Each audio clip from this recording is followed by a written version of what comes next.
Okay guys, welcome inside our tent. Excuse the mess. We're in between drying some things off and resetting up in between storms and things like that. So anyways, welcome inside our Seek Outside 8-person teepee. And you can see how we kind of have it set it up. So we do use the half nest, and in this half nest we fit all 5 of us right now. There's 3 air mattresses and Justine's pack in here, and my pack's out here, but it fits us. As the kids grow, it might become a little tight, or if we decide to have more children, then we'll definitely have to expand over into this side. But so far it's been pretty good, especially that we purchased this originally with only the 2nd child in mind, so it's definitely growing with the family. We've been using this tent for the past 3 years, and we couldn't be happier. It definitely extends our seasons, things like that, because we got the SXL stove with it. We went with the SXL stove to try and save a little bit of weight, but to keep it in mind. Our end goal is to eventually backpack with this with the kids. I know as Lyle grows older, he'll be able to carry his own pack, and we can grow with that. So we can expand total weight with the stove, the nest, the liner, tent, carbon fiber pole. We're talking just about 12 pounds. Sorry, I don't have the exact numbers off there, but all I keep remembering is 12 pounds, which actually is not that bad considering the tent Justine and I first started camping with. It was a 3-person 4-season, and it came in just shy of 7 pounds without any stoves. So yeah, I can't complain with that, and we've glad we done it. So a couple things in regards to this. People might wonder why we run the nest. Obviously, you might see swarming around the bugs. This is definitely different this time of year. Usually we don't have this many bugs, but it seems to be the case with all the rain that we've had.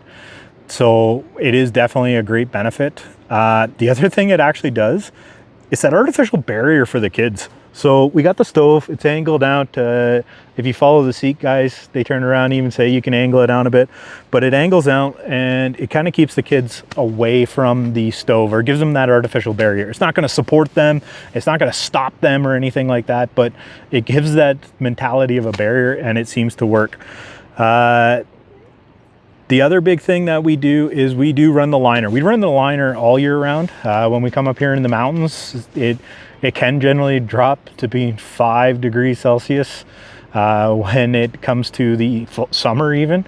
So adding that liner, plus those that know Seek tents, they tend to have a bit more condensation because they're a single liner, and it assists in that. It keeps all of the condensation off of us and runs down the side of the liner and away from the actual nest itself. So it works out. We don't run a liner on this side. If we wanted to do more winter camping, I would definitely be into it, and then we would ditch the nest anyways when it comes to that. Future, we definitely want to do a bit of winter camping, and we'll see about going into that. Things we don't like, okay? Right off the bat is actually in the nest itself. So you'll see a zipper right down the center. That's great. You'll see a zipper along here. There's no zipper along the other side. I know this cuts down on a little bit of weight. Ounces is pounds. You'll hear me talk about that a lot in these videos. But the problem we have with that is it kind of limits the entry-exit points. So you still have the 2 doors, which again, you're talking another zipper anyways. So what's a couple extra ounces? But when it comes to placement of the stove, and the kids and things like that, like there may be roots or something, you try and pick the best spot, but it doesn't allow for flexibility of sleep arrangements. So we would definitely really love to have another zipper and pay the consequences of the weight, just to add the flexibility to keep the kids safer with the stove. On that, this is a big one that we noticed, and it's hard to get around from, and that's this pole and this stovepipe. We do find the kids, ourselves, things like that, tend to reach. What do you end up reaching for when you coming out of the center exit? You tend to reach for the pole. What's there? A super hot stovepipe. We constantly have to keep a check on the kids, and again, I don't know how many times I've tried to reach for it myself coming out of the nest. Is it a problem if you don't run the nest? No, it's not. But in our current setup, it kind of is a problem. Would it be nice to have the stove a little further out off to the side? Yes, it would. I don't know if it would work. It probably actually would work. Things like that, if you put it over, correct me if I'm wrong, with supports and things like that, you still should be able to, but you might have a little bit of rain issue. I don't know. Let me know in the comments below what you kind of think. Other than that, the thinness of the liner itself kind of deal, or the tent itself, we are starting to get a little bit of holes from sparks. Seek warns this, You'll see my little video, tenacious tape and some seam sealer that we have kicking around. Works great for sealing it. But just today, even though we checked it ahead of time, I still see two holes that we got to do. Not big deal, but I think we might have to invest in a spark arrestor for the top. Right now we're just running it open, but that might help a little bit, and things like that. Are we going to keep using this? Yeah. These are little tiny itsy bitsy things, just nitpicking, but they could easily be improved on if you're listening, Seek. And this could be an awesome setup. One tent we would probably switch to, if we could turn around and get our family of 5 in, would be the courthouse. The courthouse with its offset stove does appeal to us. And I'd love to try and get a hold of it up here in Canada to see if we could fit our kids in it and have that stove offset.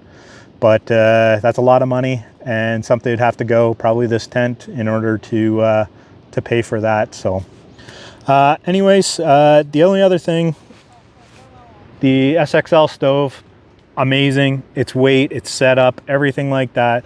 We've had this thing cooking out. Even if you followed our last adventure, I'll tag it up here.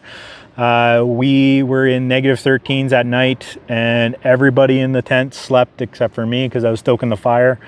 I know there's tips and tricks to keep the fire burning a little bit longer. The wood out here is either really damp or just not a good hardwood, so very soft woods. So you're just arguing with stoking it longer because rules and regulations tell you not to move wood because of stupid little bugs. So that's where it is. I definitely want to get the glass window. That would be really great, so you could keep an eye on that fire without having to get out of your fart sack. And yeah. Overall, if you are thinking about the Seek Outside 8-person teepee with a stove, we strongly recommend it, especially if you're a large family. It has grown with us and will continue to grow with us. So congratulations, Seek. You've made a great product, and you're definitely going to keep us around for business. So again, I'll hit on that nobody ever subscribes, though everybody watches our videos. So I guess I got to start telling people, please like, subscribe, and keep commenting on if you like these, and we'll keep doing them. More adventures and more review videos to follow. So thank you guys for tuning in, and we'll see you all later.